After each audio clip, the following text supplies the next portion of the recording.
what I do is complex and important. And so I've landed with everyone that does sales for me also does delivery, because becoming a great practitioner allows you to have these easy conversations.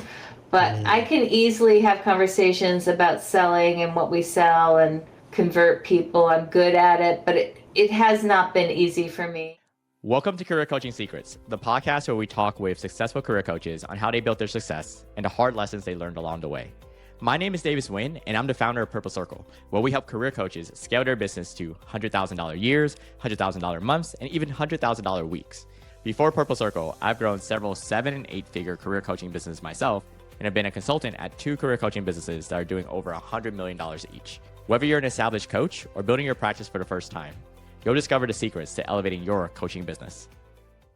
Welcome to Career Coaching Secrets Podcast. I'm Kevin, and today we're joined by Laurel Donnellan. She's been a coach for over 30 years, the founder of Compassionate Leader Circle. Welcome to the show, Laurel. Great to be with you, Kevin. Thanks for having me. I'm actually really excited today because 30 years is not a small number. I'm very curious about your origin story, the lore of becoming a coach and starting this business. So yeah, what made you become a coach and start this business, I guess? Well, my first career was in hospitality. So I started my first company when I was 14. I had a pretzel making business, and I went to Cornell Hospitality School of Hotel Administration, which is part of the business school now. So my first exposure to people development was being a food and beverage manager and ultimately the VP of Human Resources in an international hotel company. And when we sold that company, I knew I was going to start my own business. And after a lot of thought and inspiration, I decided to create this company to focus on helping people love what they do. So we do beyond career coaching, we do work to help people find their calling or soul work. I'm very curious, or the people that find you, I guess, who do you kind of help with that soul work? Who comes up to you and is like, hey, Yeah. I need to find purpose. That's a great question. I mean, we're a little different than traditional career coaches. So Compassionate Leader Circle is focused on helping leaders and future leaders. So we literally have programs for 4-year-olds up till retirement. So we help people at all junctures in their career. It's intergenerational, and people find us through a lot of different ways. But I write for Forbes about compassionate leadership and purpose. We have a podcast like you guys. And then we've been doing it a long time. So we even see people that took our programs or got coached years ago sending their kids to us now. I feel like there's something, Compassionate Leader Circle. Can you tell me about the name behind it and what inspired that name? So in this work I've been doing for a long time, I found that self-compassion, compassion for others and service for others, and then community was really important in finding and following your soul work. So everything we do revolves around compassion, and the way that we define compassion is preventing or alleviating suffering. So that suffering could be your own, you could be sitting in an office right now hating your job.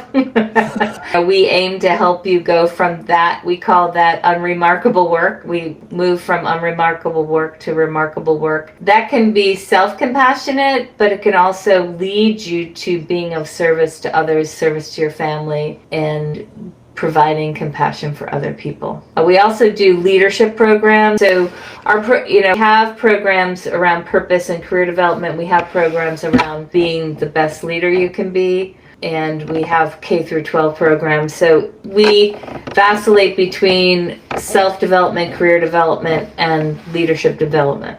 What I'm really curious about is, because when you started this business 26 years ago, and did you think that you'd be Has the business, were you always focused on like soul work or helping people finding their calling or purpose? Yes, that was, part of the creation story is I've loved my work for most of my life, and my parents loved what they did. My father was an engineer for IBM and helped with the Apollo program, and my mom was an artist and homemaker. So I grew up in a household where everyone loved to work. And when I got out into the world, I realized a lot of people hated their jobs. So I started really digging deeply into the research around career satisfaction, job satisfaction, what were the models for learning about really loving your work. And I found that there wasn't a lot of research, so part of my journey was re-engineering loving your work. And out of that came a particular method. So we have an evergreen method that we use for kids, we use for college students, we use for retirees, and everyone in between. We have a 12-part process that helps you go from just a job to finding and following your soul work. A lot of people get there on their own, but we have gathered a lot of stories of those folks and created a shortcut. Yeah, let's talk about the marketing for a second. How do people usually find you, and what kind of marketing do you guys do for your coaching business right now? There's been a lot of iterations. We have about 20,000 people on our mailing list, so we have a community that we nurture. We send them a lot of value ads and content throughout the year. One way that we build our list and build credibility is every year we have the Compassionate Leader Circle Awards, where we honor international leaders that are doing amazing work. We've been doing that for 5 years, and that tends to bring people to us that care about purpose, care about meaning, care about impact. We do all the things that everyone else does. We have a podcast. We write, I write articles for Forbes. Send emails. We're launching a new program right now called Purpose Club. We're doing webinars to gather people who are interested in that. But it's always evolving. Most of our leads and traction has been in LinkedIn. We're shifting over to Substack because we're finding that because we've been in business for 26 years, a lot of my peers are kind of aging out from career coaching and leadership coaching. So we need younger people, and there's a younger demographic on Substack. And although I'm very young in spirit, I have a much younger team working with me who will be doing this work for the next 20 years, and we need to attract younger people. Another thing we're doing about younger people is we're doing this program at a very deep discount to relaunch it, and we're even providing a deeper discount for anyone under 30. So we want to make our program super accessible. We have very high-end, high-touch programs that corporations pay for or wealthy professionals pay for, but we're trying to provide our tools to the masses at an affordable price. So that's our newest strategy, is to go wider instead of deeper with our marketing. My peers and the people I started this business with were very interested in career development and leadership development, and a lot of my peers are interested in retirement and second homes. And so you have to figure out how to get with younger people. Another strategy we have on the enterprise side is to work with universities. So right now we have proposals out to do programs with lots of universities. One of our biggest client over the last we just recontracted with them. We're going to have our 10th year with them in a few years, but has been the University of Denver. So we're very excited about working with high schoolers and college students. And that if you work with those, then you'll have those folks for life. And that's a lot of traction and a lot of repeated business if you can get their attention young. Yeah. That's really interesting. And you mentioned that you have a team. What do the different hires look like in your organization? So my core team includes a director of marketing and analytics. I have a chief learning officer that's also focused on consumer programs. So, for example, she's co-leading our Purpose Club that's launching in October. She's also very interested in research and sharing that research with the rest of the team. I have a director of education partnerships who is responsible for K through 12 learning and partnerships with schools and parents that are, a younger audience. That's our youngest audience. And then I have a chief compassion officer that's responsible for sales and delivery to enterprises, including higher ed. So that I also have a chief operations officer who's responsible for all the things I don't want to do. So thanks. Shout out to Tracy. Thank you, Tracy.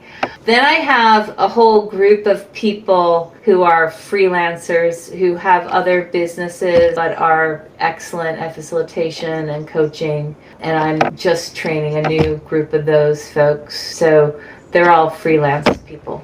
Did you always imagine having like such a robust, like, and big team, I guess? Yeah. I actually still have a vision of a much bigger team. But yeah, I have to say that I feel so blessed to have amazing people that are all excited about this work. As far as like sharing tips with your listeners, you know, you could never vet people too rigorously to get them into your organization. And sometimes I've hired too quickly and have trained people who weren't the right folks. So I have a new approach to that. I actually have a 6-month vetting period for anybody that works with us. So I call them mentees, and they get training, and I get to learn with them and learn about them and partner with them before they're brought onto the team officially. As you're speaking, something that I'm quite amazed about is like the variety of different offers that you have. And so when you're putting together a program together, what are different factors that like you kind of consider when putting a program together? Like, I'm sure you use Like multiple. Yeah. Oh, sorry. Go Like ahead. Purpose Lab, like Purpose Club, I can talk to you that I can give you 2 examples. So I'll talk about the University of Denver and putting a program together for them, because that was highly customized and that was enterprise. And then I can tell you about Purpose Club, which is really for individuals. How's that? Yeah, that's perfect. Okay. So Purpose Lab that we do in collaboration with the University of Denver Business School is super, super customized. And anything we do for enterprises is a very collaborative, consultative process. So we work with the executive director of a particular school in the College of Business. We got to learn about his students. We got to learn about the challenges his students have. And we put together a process that involves like a orientation for students to get to know about the program, and then a launch that's part of a class, and then retreat, and then follow up.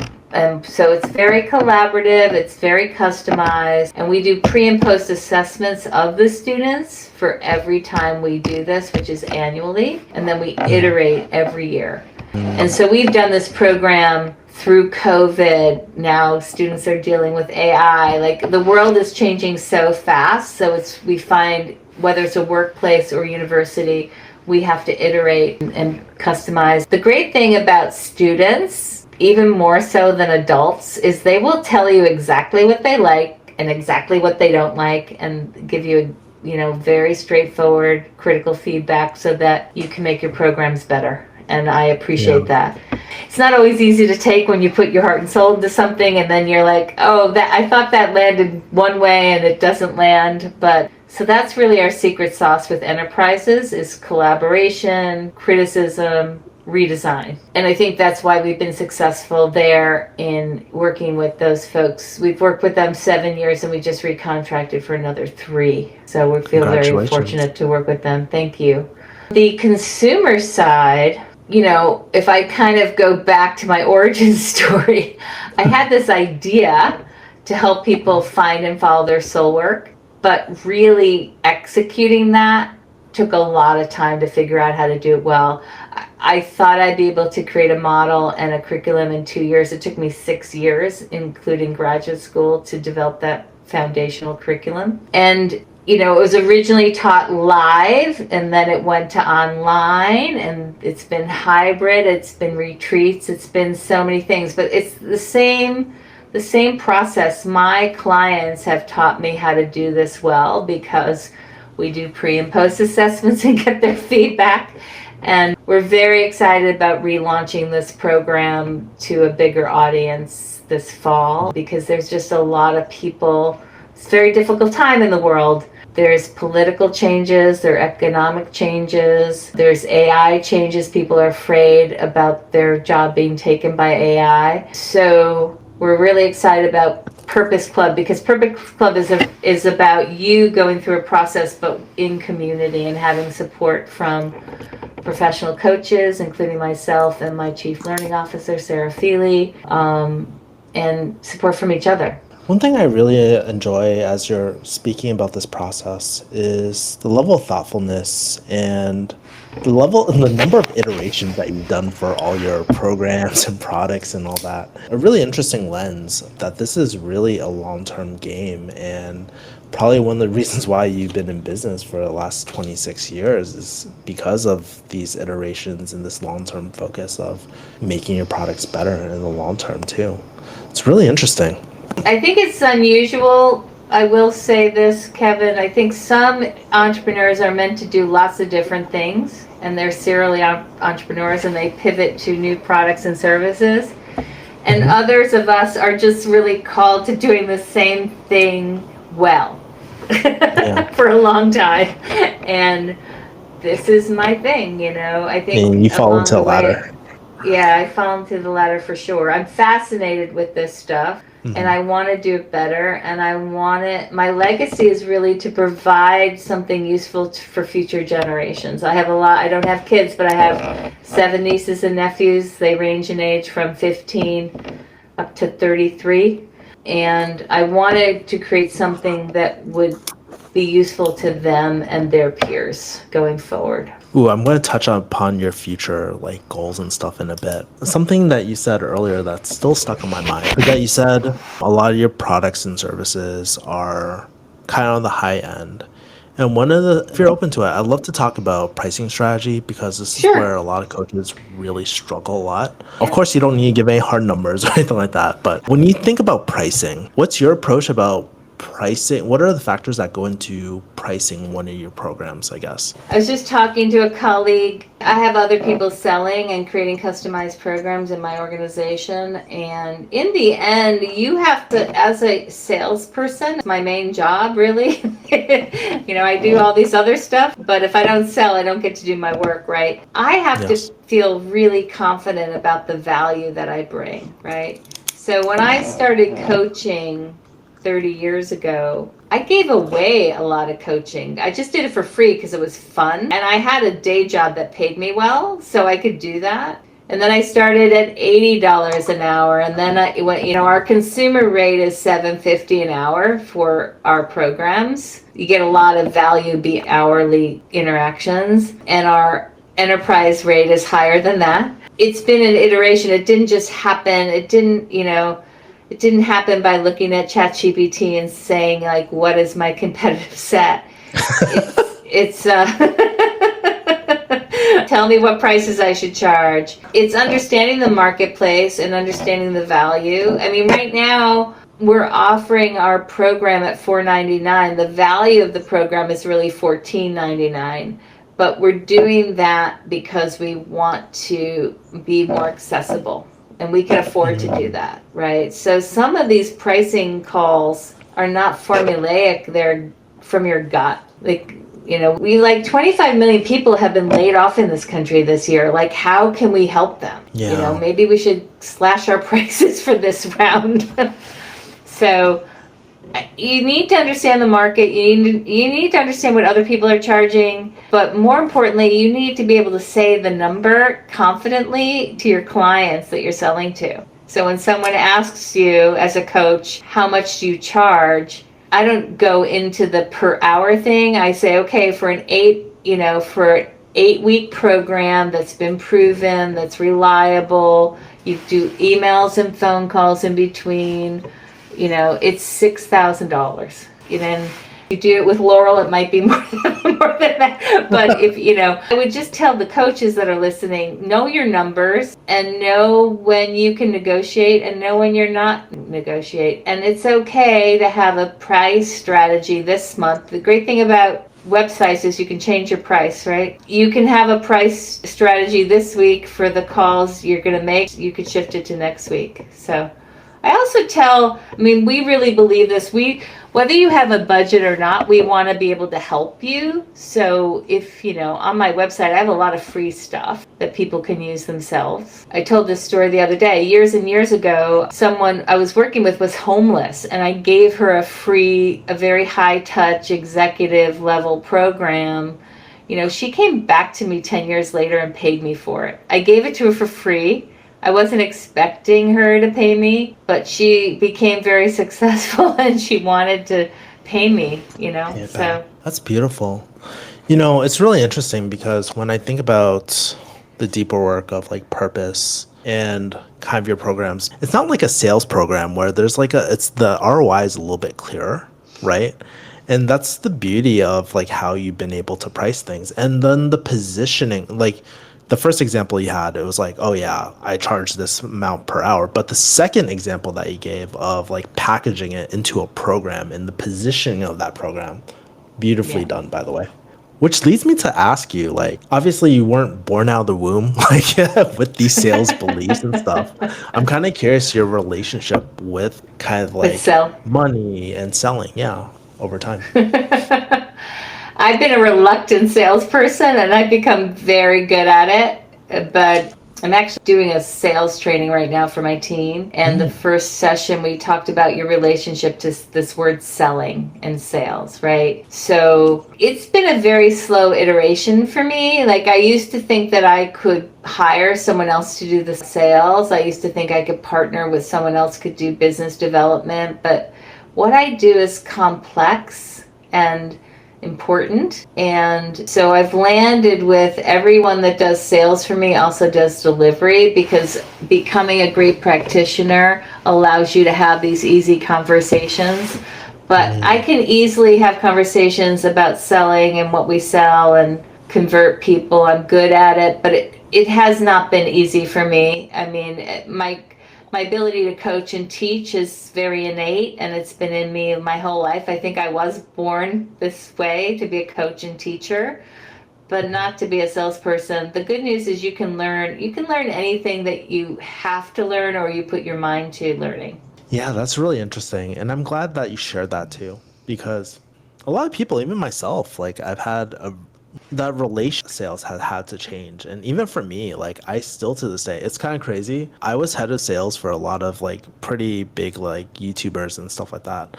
But even for me, I can't even use the word sales that often. Like I look at myself as a trusted advisor, and I've had to kind of change the relationship with it for me personally. So it's interesting to see someone kind of like No, I me, I but like way avoided that better. word, Kevin, for so long, but now I'm taking it back. It's like when I was selling pretzels at the farmer's market when I was 14, I was hawking, I was selling, and Yeah. I'm a salesperson, number one, and I get to be a founder and thought leader and writer and teacher because of that role. So beautiful. I love that. I do want to talk about your future goals because you did say something, leaving something useful for the future generations.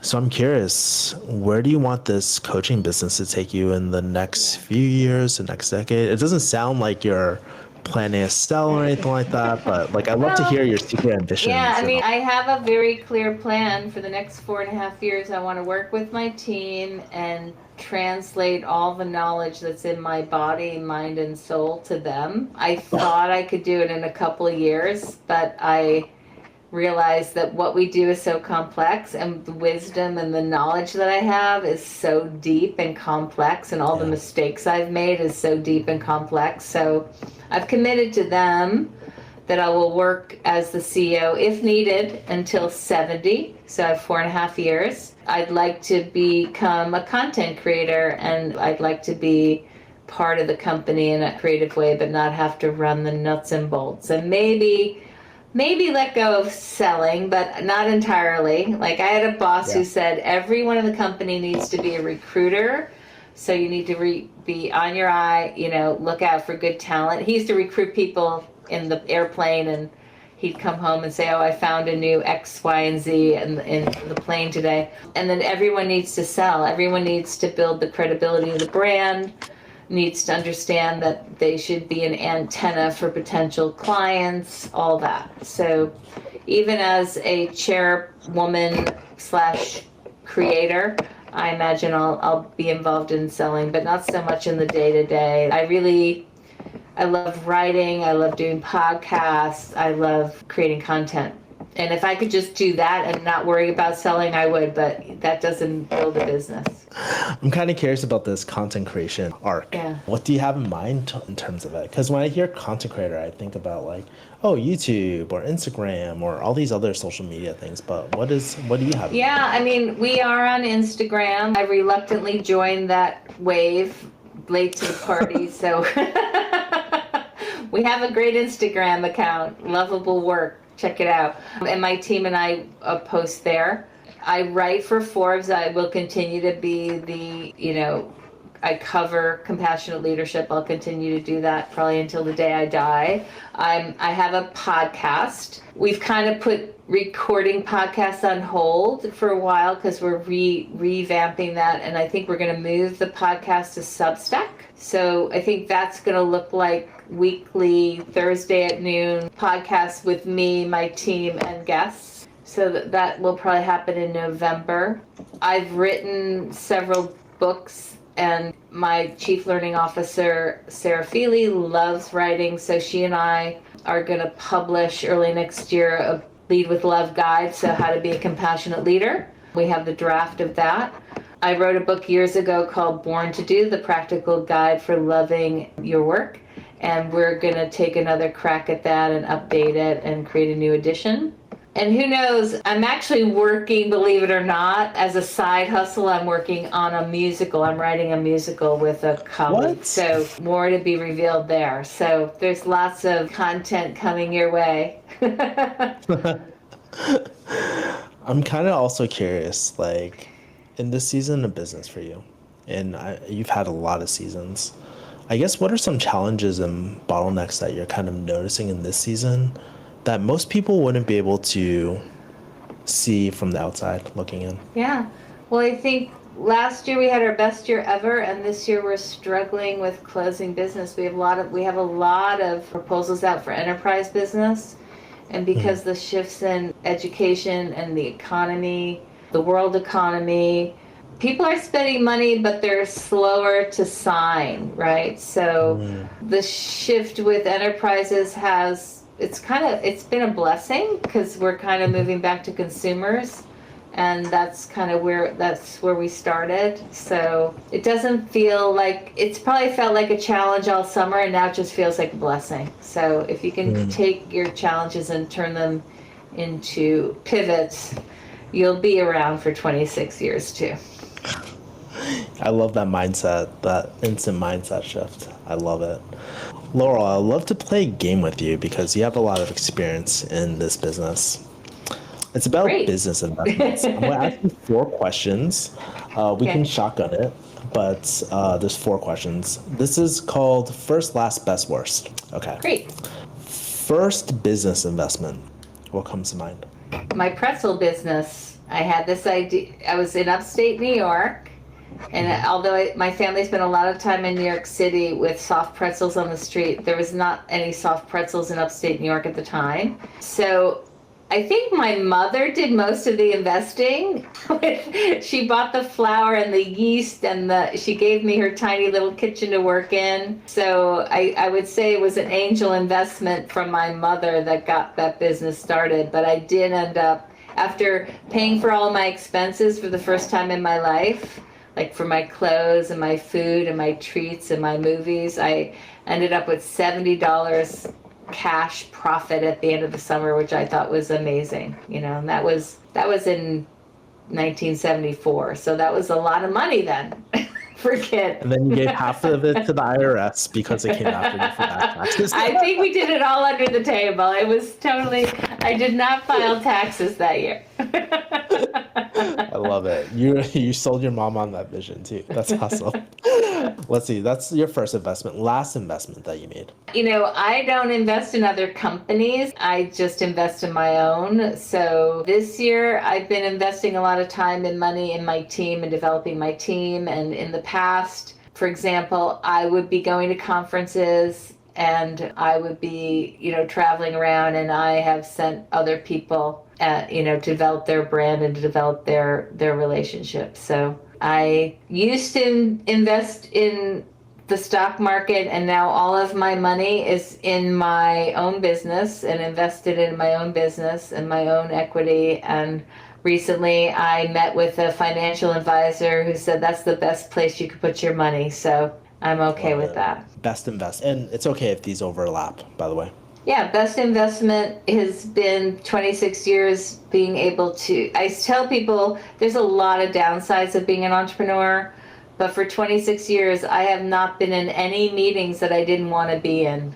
So my time is my own, and I have that freedom, and I wouldn't trade a minute of it, despite the challenges. Now, this last one, there's always a silver lining to it, but worst investment, and maybe something that you kind of wish you got your money back from. Worst investment, honestly, is like working with the wrong business partners or the wrong people, right? Because up front, it takes a lot of time and money to train people or to develop that relationship. But I wouldn't have the great people I have now if I didn't go through that, right? So like you said, there's a silver lining. I mean, I think the other investment I spent on the business that I wish I could have back. At one point, I spent $40,000 to franchise my business because I had this idea of like career coaching centers and having a place where people could go and have coffee and community and figure out their calling. And we never followed through on that. But the people who sell franchising are such good salespersons. So I guess I'd like that money back. Last question for you. Final advice. Have you ever watched, by the way, side note, have you ever watched Avengers and Infinity Wars? Have you ever watched that? No? Yeah. So there's this character in the Marvel universe where he snaps his fingers and half the population disappears. So let's say this hypothetically happens to you. You snap his fingers, half the population disappears. And it just happens to be, unfortunately, your team, your clients, all the relational capital that you built. But you have the chance to start up your coaching business again and regrow it. What would your first 90 days look like if that were to happen? I wouldn't regrow it. I would just work on my musical. That's true. I feel like That's true. Kevin, I'm sorry. Like I've been through a lot in the last 26 years. I think one scenario is I wouldn't, and the other one is probably I would just take the book that Sarah and I are writing, and even if she's away, kind of go back to Born to Do, the practical guide for loving your work, and rewrite that. 2 answers. I'll rephrase the question for you. Yeah. So, for example, let's say it was younger Laurel in 2025, today pretty much, and you were a advisor on how to build a coaching business. What would you advise her first 90 days to do? Start with kids. Start with young people. Build out programs for high school students that are struggling with what to study in college or if to go to college. I think if you can do that and do that well, you'd have a great foundation. And that, in a way, that's what we're doing. We're kind of going back to that foundation. We're doing that with adults and students simultaneously. But yeah, I think it's a need, and I think it's a great business strategy because no matter what happens with the world, there'll still be families willing to invest in their kids. People, like, no matter what the economy, people are going to invest in their kids and their pets, right? So that's what my advice would be. The pets. Yeah, I forgot about the pets too. Laurel, how can people find you and connect with you? Thank you for asking. So we have a website where it's a good place to start. You can go to compassionateleaderscircle.com. I'd love for folks to look at our Purpose Club that you can access from that homepage. So you can also find us on Instagram at Lovable Work.